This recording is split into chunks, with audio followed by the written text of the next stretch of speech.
इस वीडियो के अंदर आज हम करने जा रहे हैं chapter 12 elasticity of class 10 science और इसके अंदर हमने बुक यूज़ की है NCERT। और इस वीडियो के अंदर जो मैं टॉपिक कवर करने जा रही हूँ वो है topic 12.8 of NCERT book, that is electric power. इसके अंदर हम इलेक्ट्रिक पावर के साथ साथ करेंगे इसके यूनिट्स और हम एक और चीज़ करेंगे, relation between 1 kilowatt hour and joule. Hello everyone, my name is Sarabjit Kaur, welcome to my channel SK studies and चलो हम वीडियो को स्टार्ट करते हैं। Topic 12.8 electric power. तो ये इलेक्ट्रिक पावर है क्या?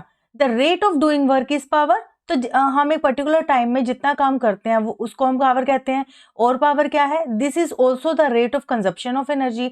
एक पर्टिकुलर टाइम के अंदर हम जितनी एनर्जी को खर्च कर रहे हैं दैट इज ऑल्सो पावर। और इसको क्या कहेंगे? The rate at which electrical energy is dissipated और consumed in an electric circuit. तो एक इलेक्ट्रिक सर्किट के अंदर किसी एक पर्टिकुलर टाइम में जितनी इलेक्ट्रिकल एनर्जी खर्च होती है उसको हम क्या कह देंगे? Electric power. तो अब ये हम इलेक्ट्रिक पावर को डिनोट किससे करते हैं? तो जो इलेक्ट्रिक पावर है उसका जो सिंबल होता है P।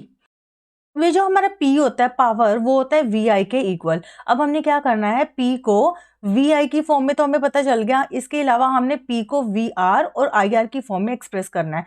तो अब हम वो देखते हैं हमने करना कैसे है। अब हमें सबसे पहले ओम्स लॉ के बारे में पता है। ओम्स लॉ क्या होता है? ओम्स लॉ हमारा होता है V is equal to IR। तो यहाँ पे हम लिख देंगे V is equal to IR। अब हम क्या करेंगे, इस V की वैल्यू को यहाँ पे पुट कर देंगे तो हमारे पास P की वैल्यू क्या आ जाएगी? That will be IR multiplied by I which is equal to I square R। ठीक है, तो अब हमारे पास P की 2 वैल्यूज आ गई।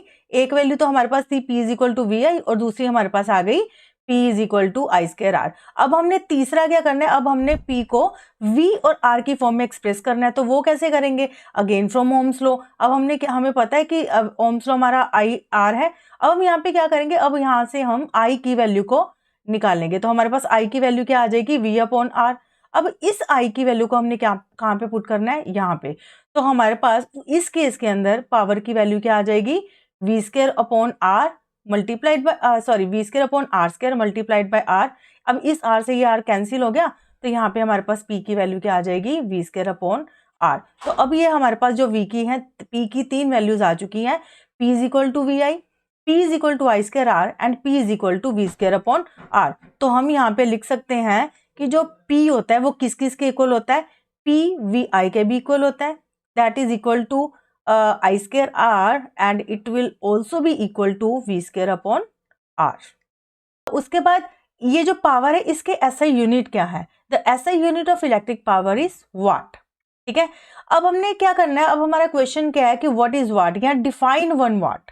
1 वाट क्या होता है? It is the power consumed by a device that carries 1 ampere of current when operated at A potential difference of 1 volt. कहता है कि पावर को हम, एक डिवाइस है वो 1 वाट की पावर को कंज्यूम तब करेगा जब उसके अंदर से 1 एम्पियर का करंट पास करेगा और वो जो डिवाइस है वो 1 वोल्ट के पोटेंशियल डिफरेंस पे अगर वो वर्क करेगा। तो उस केस में हम कह देंगे कि जो हमारी पावर है वो क्या हो जाएगी? 1 वाट।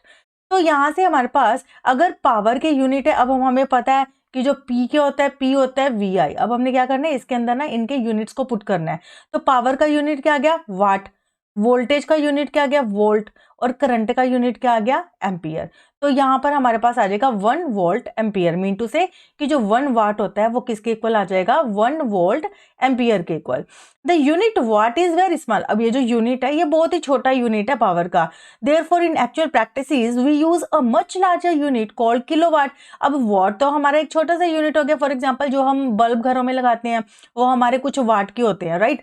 बट अगर हम लार्जर यूनिट इसका यूज करें तो वो हमारे पास क्या हो जाएगा? किलोवाट। और जो 1 किलोवाट होता है वो किसके इक्वल होता है? 1000 वाट के इक्वल। ठीक है, अब ये तो था पावर। अब हम बात करेंगे इलेक्ट्रिकल एनर्जी की। Since electrical energy is a product of power and time. अब इलेक्ट्रिकल एनर्जी क्या होता है?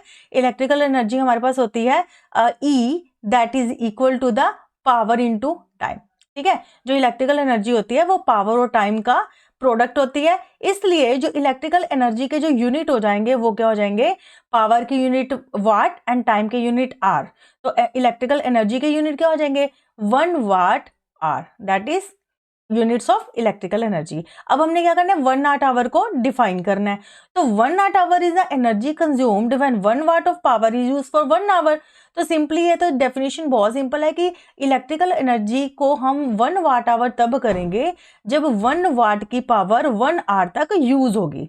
ठीक है। अब the commercial unit of electric energy is kilowatt hour. अब जो कमर्शियल लेवल में, तो बड़े बड़े लेवल, बड़ी बड़ी फैक्ट्रियों में या इंडस्ट्रीज के अंदर जो पावर इलेक्ट्रिकल एनर्जी के यूनिट होते हैं वो क्या यूज किए जाते हैं, 1 किलोवाट आवर। ठीक है। अब ये जो अब हमने क्या करना है, हमने एक रिलेशन बनानी है किसके बीच में, 1 किलोवाट आवर और जाउल के बीच में। ठीक है। अब हमने 1 किलोवाट आवर और जाउल के बीच में हमें रिलेशन बनानी है। मीन टू से हम ये भी कह सकते हैं कि 1 किलोवाट आवर को हमने जाउल के अंदर कन्वर्ट करना है। तो ये भी बहुत सिंपल है। अब 1 किलोवाट आवर हमें दे रखा है, तो 1 किलोवाट किसके इक्वल होता है, 1000 वाट के इक्वल। एंड 1 आवर कितने सेकंड्स के इक्वल होता है, 3600 सेकंड के इक्वल। ठीक है। और अगर हम इन दोनों को कंबाइन कर देते हैं तो हमारे पास क्या आ जाएगा, 36 मल्टीप्लाइड बाय 1 2 3 4 5 10⁵ 36 इंटू 10⁵ या फिर इसको हम ये भी लिख सकते हैं 3.6 इंटू 10⁶ वाट सेकेंड, राइट। और ये जो वाट सेकेंड होता है ना, ये किसके इक्वल होता है, जाउल के इक्वल। तो यहाँ से हमारे पास 1 किलोवाट आवर के किसके इक्वल आ जाएगा, 3.6 इंटू 10⁶ जाउल। तो ये हो गई हमारी रिलेशन बिटवीन 1 किलोवाट आवर और जाउल के अंदर। या फिर हम कह सकते हैं कि convert 1 kilowatt our into joule, it is a very important question. So it was all about electric power, its units, electrical energy, and the relation between 1 kilowatt hour and joule. Hope you understand the topic well. Thank you so much.